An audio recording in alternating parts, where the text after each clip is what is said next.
Hello, and welcome back to our podcast. My name is Dr. Alison Chiwara. I am the CEO and founder at Human-Focused Ltd, a company that is dedicated and completely and utterly committed to seeing happier, healthier, and thriving communities all around the globe.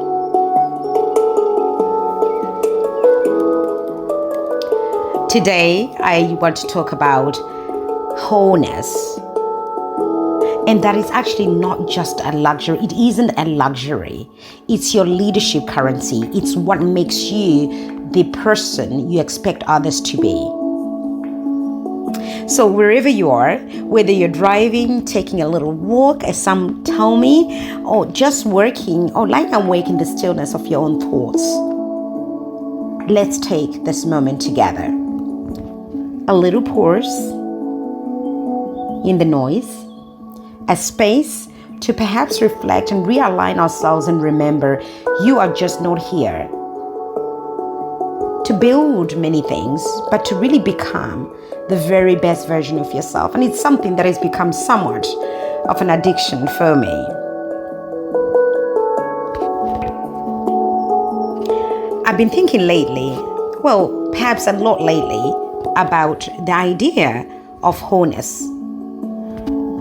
And interestingly, it's not in the self-help book kind of way that everybody kind of talks about it, but not even a shiny way of looking at wellness retreats or the polished, amazing Instagram options that people and captions that people post. I'm really wanting to talk about the real, raw, soul-thumping wholeness that we really ought to be thriving for. That kind of, wholeness that sort of springs up in silence when no one is really clapping, and you kind of think, wow, that was genius, that was amazing. That kind that doesn't always, show up. And the one that doesn't ask, so who are you? Really, who are you? I want us to be a little honest here. Are you who you say you are to others? Are you the leader? Are you the partner? The parent? Or the friend that you say you are to others? It's perhaps a question that I've had to ask myself not too long ago, but after a meeting where I delivered what sounded like a TED talk to some extent, too polished and too persuasive. But actually, my heart felt jagged a little bit on the inside. I just, honestly, and let me be honest, I just told a room full of change makers about emotional intelligence, about showing up whole all the time. But if they'd actually followed me home or sat in my car that day, they would have seen me spiraling in self-doubt, imposter syndrome, or heard how I snapped at someone I perhaps loved just hours before.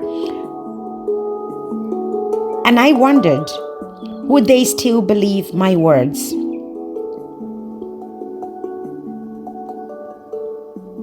See, I once worked with an amazing CEO. Fierce, smart, and extraordinary.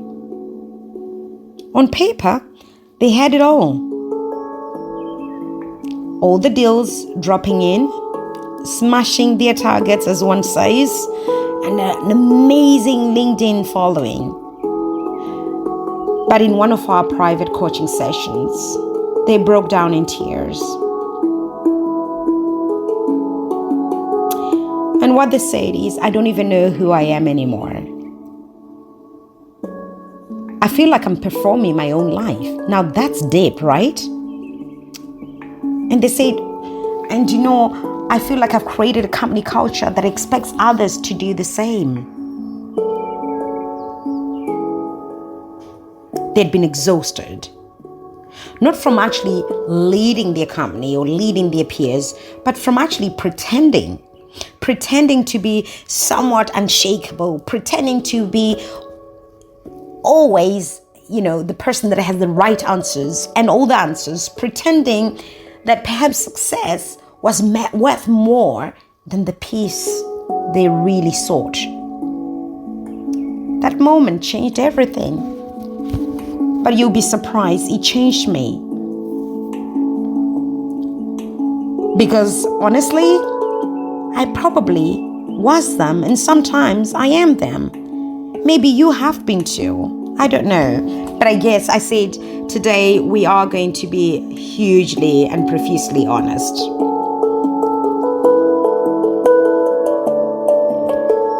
Neuroscience calls it cognitive dissonance. That sort of stress that we feel when our actions contradict our values. We've all been there. It's like your brain is screaming, hey, you're out of alignment today, Alison. But we silence it, don't we? We start getting so busy. We start thinking we're being so productive. And we fill in the gaps with applause. And yet, the real truth is that true leadership,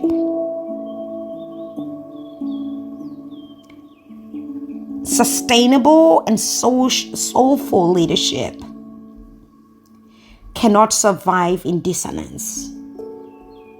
It does require congruence.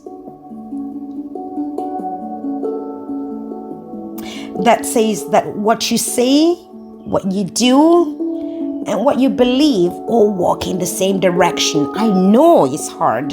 I know it seems impossible until we actually start to do it. Are we doing that? Are we believing and doing what we say we will do and walking in that same direction with all of those thoughts? Are we really? I'm going to go a little spiritual with you here. In Hebrew, there's a word called Shalom. It doesn't just mean peace. It means wholeness. I didn't know this until recently. It means nothing is missing, nothing is broken. Imagine leading and leaving from that place. Nothing is missing, nothing is broken. It's not even perfection. I know you're all thinking, this is too perfect. It's not perfection, but inner peace. It's not about being invincible, but it's about integrity. It's not even about being dominant, but deeply, it's about, are you grounded in self-awareness of yourself? I often think that at times we measure success on invisible scales.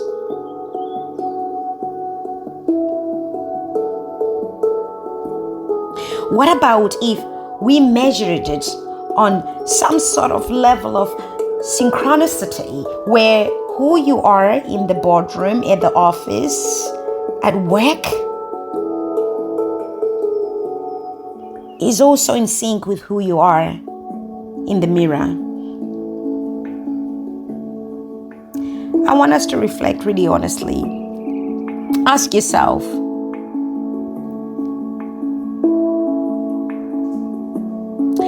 where are you fragmented in a little bit of pieces? Where are the cracks? Where are you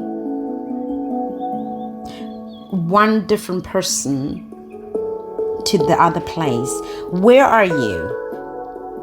In public, you're this person. In private, who are you? What do you perform? What haven't you fully embodied yet about yourself? Is it confidence? Is it compassion? Or is it consistency?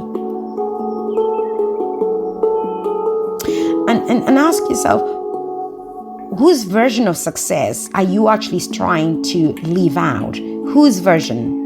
And what is it costing you? Your health? Your peace, perhaps? And the big one for me is, would you still follow you if you weren't you?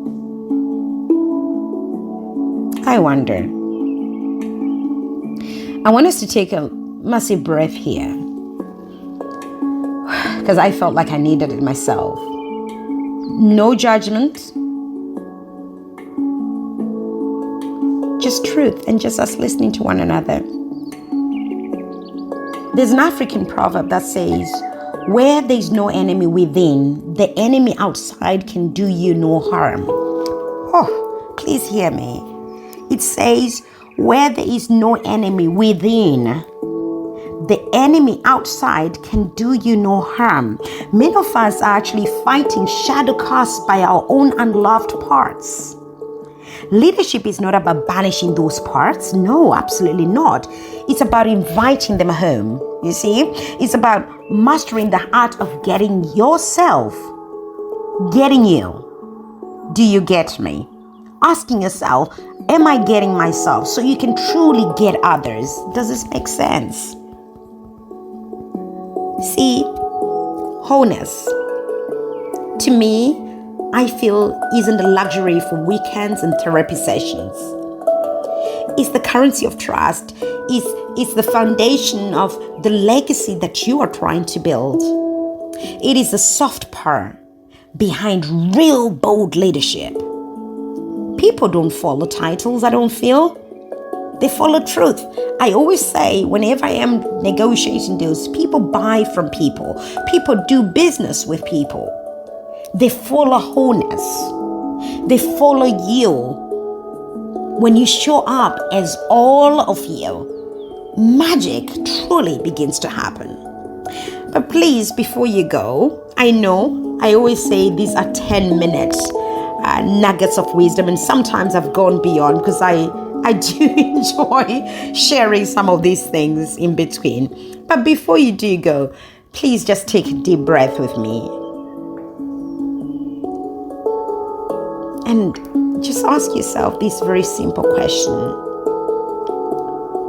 What is the one part of myself that I have been hiding that I now choose to welcome back home? The one part of yourself that you've been hiding that you need to choose to welcome back home. You now need to choose it. It's a choice. You see, you don't have to be everything, but you do have to be whole. Because the world doesn't need more perfect leaders. There's so many perfect leaders that get it so wrong. The world actually needs more honest ones, honestly. And this is something that I feel wholeheartedly passionate about. It's not about perfection. It's about wholeness. And what is wholeness? It's living your truth and showing up as your whole self most of the time, if we can help it, or all the time, if doable. Until next time, please keep working on becoming the best version of yourself, like I always say, because your becoming makes room for all of our becoming, because you're leading, you see. You are leading. And we are watching and we are learning from you.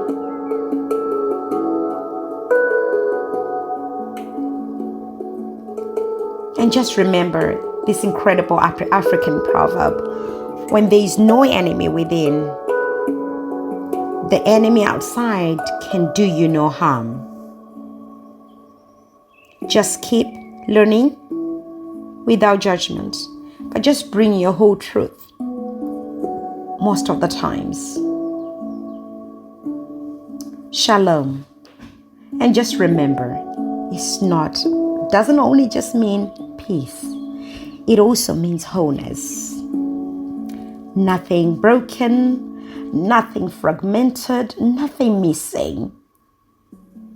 And just really living life and approaching life from that place.